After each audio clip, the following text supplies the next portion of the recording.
Assalamualaikum warahmatullahi wabarakatuh. Sebelumnya perkenalkan saya Winda Putriani dengan NIM 171070187 akan mempresentasikan sebuah jurnal dengan judul Demokrasi, Kepemimpinan, dan Psikologi Moral dari penulis Indro Adi Nugroho di Buletin Psikologi dengan ISSN print 0854-7106, ISSN online 2528-5858, volume 24 nomor 2 halaman 76 sampai 86 dengan DOI tertera dan link akses jurnal juga tertera.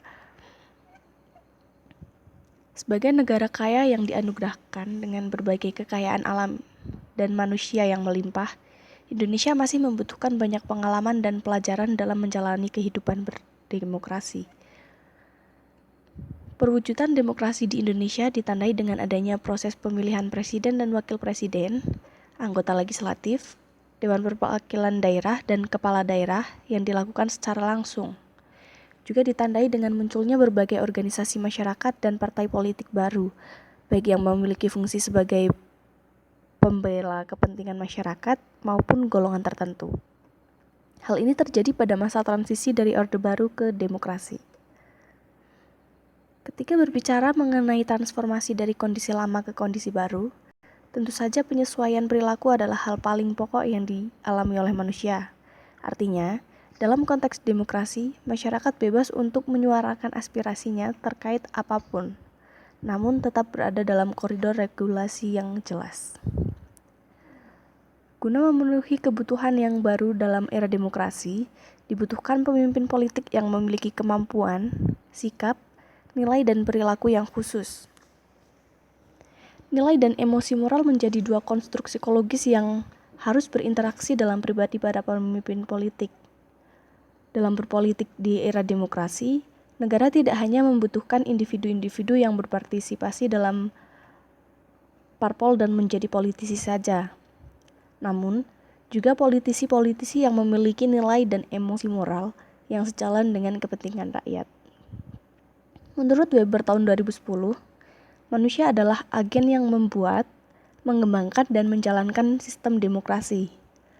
Dalam konteks manusia dalam era demokrasi, aspek nilai dan emosi moral ini sangat jelas memiliki kontribusi dalam peningkatan kualitas demokrasi, terutama dalam hal mencari pemimpin politik yang berfungsi sebagai negarawan, yaitu seorang pemimpin politik yang demokratis. Pemimpin politik yang demokratis adalah pemimpin politik yang mampu melihat kepentingan rakyat sebagai sesuatu yang harus dimanfaatkan sebagai dasar pengambilan keputusan dan penyusunan kebijakan publik. Prinsip demokrasi yang telah diterapkan oleh Indonesia membawa berbagai konsekuensi sosial yang positif. Salah satunya, kondisi di mana semua orang memiliki hak yang sama untuk menjadi pemimpin politik.